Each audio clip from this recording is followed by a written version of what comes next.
The Secretary General of the ANC, that is Fikile Mbalula, lambasts Donald Trump for not coming to South Africa. This comes after Donald Trump has reaffirmed and reconfirmed that he would not be coming to South Africa for the claims that he makes that South Africa is committing a genocide against white people. Fikile Mbalula also attacks solidarity and Afriforum because he says they are the ones that actually created this kind of situation in the United States when they went to America to speak to Trump. He says they are unpatriotic South Africans who have very little regard for South Africa and South Africans. Let's listen to Fikile Mbalula as he speaks about this matter.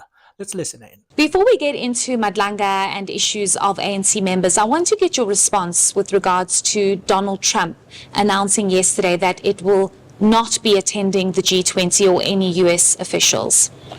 We reject Donald Trump's assertions and fabrications. We had a whole delegation led by the president, and then he played a movie for us there and about our own situation. Trump's administration have got no regard for our sovereignty. They think that we are a substructure or a sub-country of the United States of America, which we believe that it is very unfortunate on their part. And therefore, our country must go ahead, and the G20 will take place without them. It's unfortunate that they've stirred up things which in our view as the ANC borders on imperialism.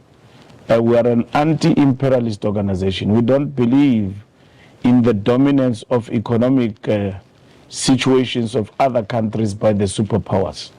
We believe in fair trade relations between nations and within the context of the multilateral approach. And in this particular regard, everything that Trump and his administration are doing flies against that.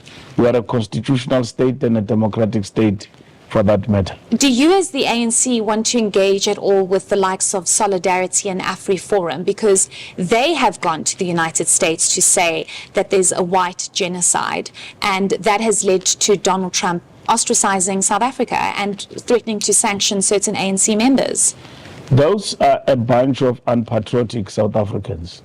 When all failed, they said the sanctions must be directed to the ANC.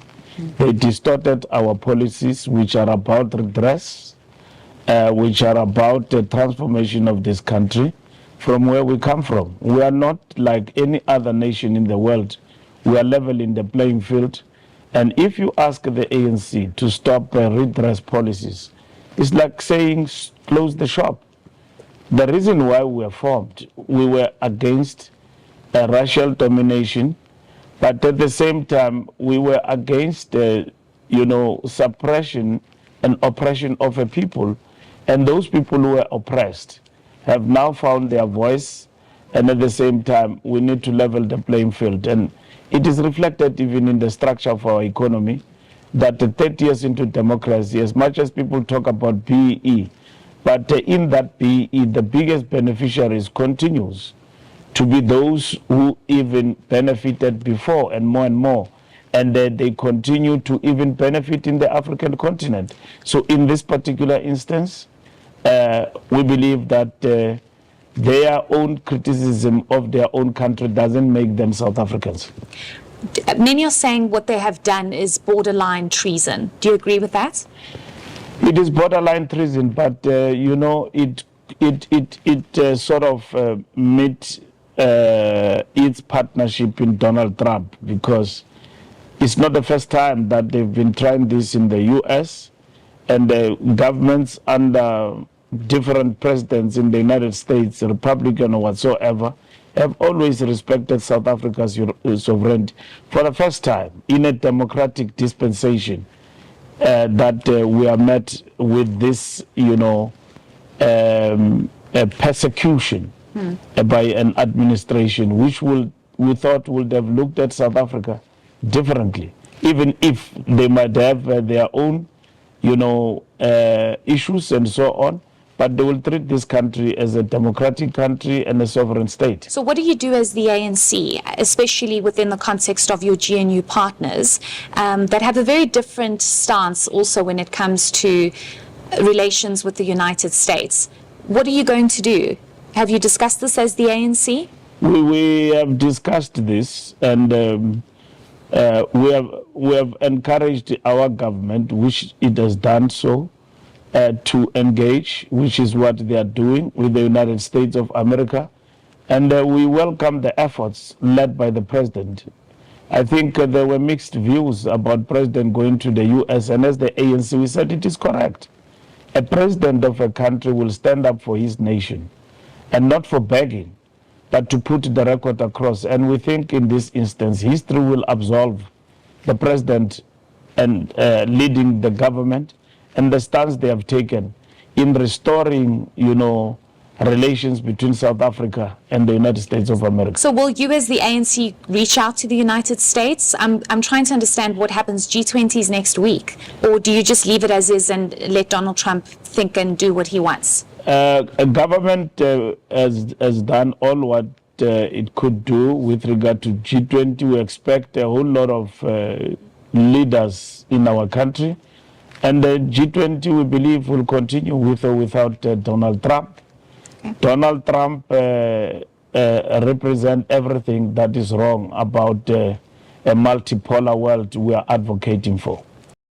Well, Fikile Mbalula there says the G20 will go on with or without Donald Trump. And he says Afriforum and Solidarity are the enemies of the people of South Africa. They are unpatriotic and they care not about South Africans and the needs of South Africans. Well, Donald Trump got it definitely wrong here. And at some point, we may not agree with Fikile Mbalula, but there's no genocide in South Africa of white people. There is genocide of everybody. Black, white, Indian, colored people are being unalived everywhere in South Africa every day. And white people are also affected as they are part of South Africa. So it cannot be said by Donald Trump that there is genocide of white people in South Africa. There is genocide of everybody. And all of that, of course, can be put at Luthuli House to the ANC because it is the ANC that is governing and that has been governing for the last 30 years. And instead of fighting criminals and fighting crime, they have been aiding and abetting